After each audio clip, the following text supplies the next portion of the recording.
Okay. Yeah. Amazing Alabama stat of the week. Like we had the punter was still eligible for a red shirt like 7 weeks into the season because he'd only punted in 4 games. Right. Tua Tagovailoa's quarterback rating in the fourth quarter was 0.0 because he hadn't taken a snap in the fourth quarter. Here's another Alabama amazing stat of the week from Barrett Sallee. Alabama quarterback Tua Tagovailoa has 13 touchdown passes in the first quarter of games this year. If you only count his first quarter stats and use the full game stats for everybody else, he's tied for 5th in passing in the SEC.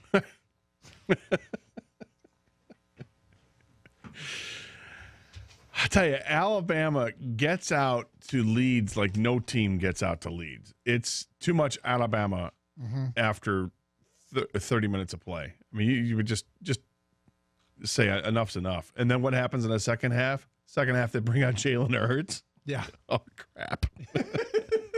I mean, they're playing on a totally different level right now. They just are. And it's like, just let's get to the good games. Let's see how they are against LSU. Let's see how they are in the SEC championship game. And can anybody hang with them or not? Let's find out that way. Like, to play, don't they have some ridiculous game on their schedule coming up? I mean, they are Alabama, so they typically do. Normally it's like, Louisiana. Here's the problem. I'm going to say this. I think it's a legitimate criticism of Alabama to say they will play 3 interesting non-conference home games in literally 20 years. Their schedule from 2010 to 2029, they play at home 3 interesting non-conference games. They'll basically say, you come to our place or we'll play neutral site. But they refuse to pretty much do home and homes. I think it's really awful. I was going to say disappointing, but it's worse than that they don't do this.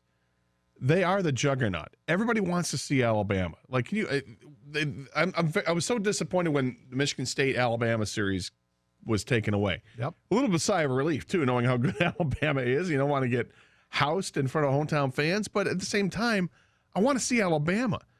The world gets a break from Alabama this week. They don't play, but, next week they've got at LSU. That's going to be an intriguing game. It's going to be intriguing. Mississippi State following that, not so much. Citadel after that. What? Mm-hmm. I'm sorry, the Citadel? And then, they finish up with 3 straight home games, and the last game of the season against Auburn, it's a rivalry game. You can never discount it, but come on. This team they're too good. And it's too good of a program to not travel. Well, but your fans. That's the SEC. Your fans are getting the Citadel and Middle Tennessee, but here were the games. They played a home and home with Penn State like 2010, 2011. They got a home and home with Texas coming up in 2022 and 2023, and they got a home and home with Notre Dame coming up in 2028 and 2029. Which is great, but by that point I figured Saban's gone, and will Alabama still be Alabama? Yeah. Other than that, you're getting a whole lot of Citadel. If you're an Alabama fan, non-conference opponents coming in. And I suppose Bama's, defense could be, well, look, we're in a playoff every year, so we have, we usually win playoff game. Right. So our last 2 games in the schedule are better than any game you'll ever see. Yeah, I mean, I guess I go back to I don't think it's good for the game. Nobody ever speaks on behalf of the game. Like the quality of the product. And the quality of the product, since Miles Brand allowed games against 1AA opponents to count towards bowl eligibility, think about this. He should have gone the other direction. He should have said, you have to have 2 Power 5 non-conference wins to be eligible for a bowl. Now we're talking. Instead, he went, no, games against 1AA opponents count towards bowl eligibility. He went the wrong way. Jalen Hurts has completed 73.6% of his passes. Tua has completed 70% of them. Tua has 25 touchdowns, has yet to throw an interception. Wow.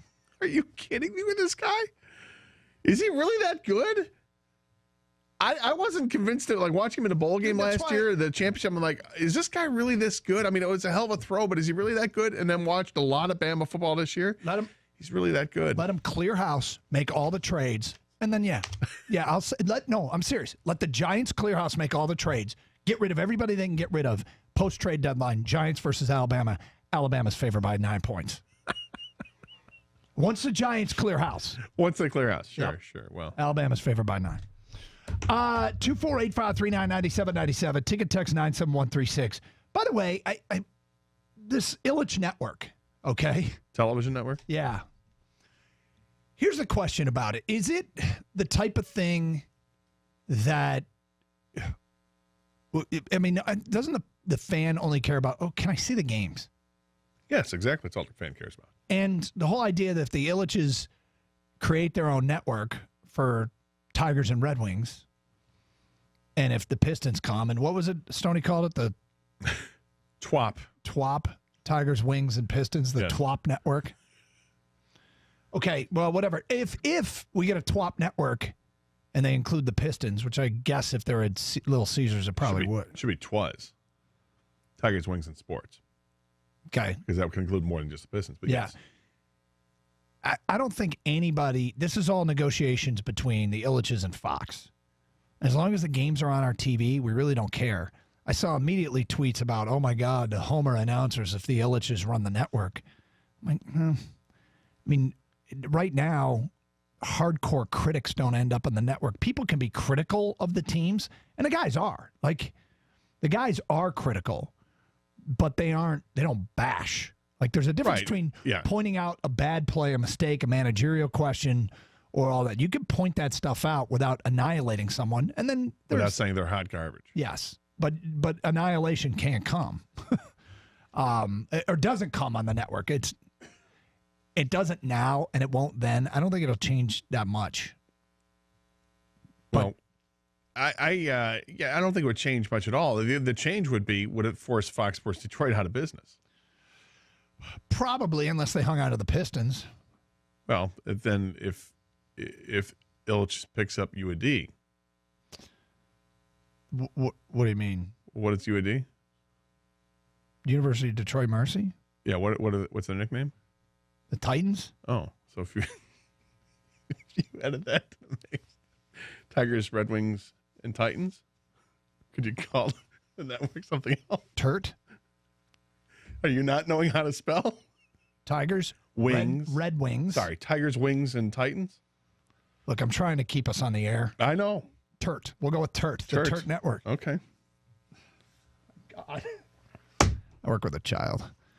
248-539-9797. Steve in Monroe. Hi, Steve. Hey, guys. I wanted to chime in on the Alabama non-conference schedule. Yeah. It just kind of kills me that they schedule the Citadel and like Monroe Junior High School, and yet Saban goes on the air on national television and complains that there's no one in the stands in the student section. Yeah, well, but he's not complaining about those games. I mean, he's got a complaint about when people aren't showing up and sticking around for the Texas A&M game or I think it was immediately SEC after. games. No, I think it was immediately after one of those non-conference games that he did that. It was a non-conference game that he was complaining about. Yeah. He's a big spoiled baby. Yeah, he needs to shut up with that. I mean, I suppose he can try and you can't. Honestly, it was the Louisiana game, and they were won 56-14. And it was after that game that he complained that people weren't filling the seats and the students weren't coming, et cetera, et cetera. I'll tell you what. I'd still be drinking in the parking lot. Yeah, he's got no ground to stand on. He doesn't. They have terrible non-conference home schedules. I give him credit. I'm doing the neutral site games better than nothing, but I feel for the home fans that get to see every year 3 awful non-conference games.